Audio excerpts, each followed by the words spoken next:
ನೆಲಮಂಗಲದ ರಾಷ್ಟ್ರೀಯ ಹೆದ್ದಾರಿಯಲ್ಲಿ ನಿನ್ನೆ 6 ಜನ ದಾರುಣವಾಗಿ ಸಾವನ್ನಪ್ಪಿದ್ರಲ್ಲ ರಸ್ತೆ ಅಪಘಾತದಲ್ಲಿ ಆ ಪ್ರಕರಣಕ್ಕೆ ಸಂಬಂಧಪಟ್ಟಂತೆ ಮಹಾರಾಷ್ಟ್ರದ ಸ್ವಗ್ರಾಮದಲ್ಲಿ ಮೃತರ ಸಾಮೂಹಿಕ ಅಂತ್ಯಕ್ರಿಯೆಯನ್ನು ಇವತ್ತು ನೆರವೇರಿಸಲಾಗಿದೆ.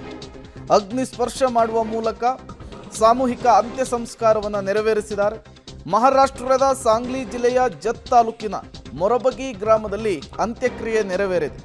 ಘಟನಾ ಸ್ಥಳದಿಂದ ಕಾರನ್ನು ಶಿಫ್ಟ್ ಮಾಡಿದ್ದಾರೆ ಪೊಲೀಸರು. ಬಿಳಿ ಬಣ್ಣದ ವೋಲ್ವೋ ಕಾರು, 1.5 ಕೋಟಿ ಬೆಲೆ ಬಾಳುವಂಥದ್ದು, ಸಂಪೂರ್ಣವಾಗಿ ನಜ್ಜುಗುಜ್ಜಾಗಿ ಹೋಗಿತ್ತು ಆ ಕಾರು. ನೆಲಮಂಗಲದ ಸಂಚಾರಿ ಪೊಲೀಸ್ ಠಾಣಾ ಆವರಣಕ್ಕೆ ಆ ಕಾರನ್ನು ಶಿಫ್ಟ್ ಮಾಡುವಂತಹ ಕೆಲಸ ಮಾಡಿದ್ದಾರೆ. 2 ತಿಂಗಳ ಹಿಂದಷ್ಟೇ ಈ ಕಾರನ್ನು ಪರ್ಚೇಸ್ ಮಾಡಿತ್ತು ಈ ಕುಟುಂಬ. ಇದೇ ಕುಟುಂಬ ಅಂದರೆ 6 ಜನರು ಇದೇ ಕಾರ್ನಲ್ಲಿಯೇ ಹೋಗ್ತಾ ಇದ್ರು. ಈ ಸಂದರ್ಭದಲ್ಲಿ ರಸ್ತೆ ಅಪಘಾತದಲ್ಲಿ ಸಾವನ್ನಪ್ಪಿರುವಂಥದ್ದು. ಕಾರಿನ ಪರಿಸ್ಥಿತಿ ಹೇಗಾಗಿದೆ ಅನ್ನೋದನ್ನು ನೀವು ಗಮನಿಸ್ತಾ ಇದ್ದೀರಿ. 6 ಜನರಿಗೂ ಕೂಡ ಇವತ್ತು ಸಾಮೂಹಿಕವಾಗಿ ಅಂತ್ಯಕ್ರಿಯೆಯನ್ನು ನೆರವೇರಿಸಲಾಗಿದೆ ಹುಟ್ಟೂರಿನಲ್ಲಿ.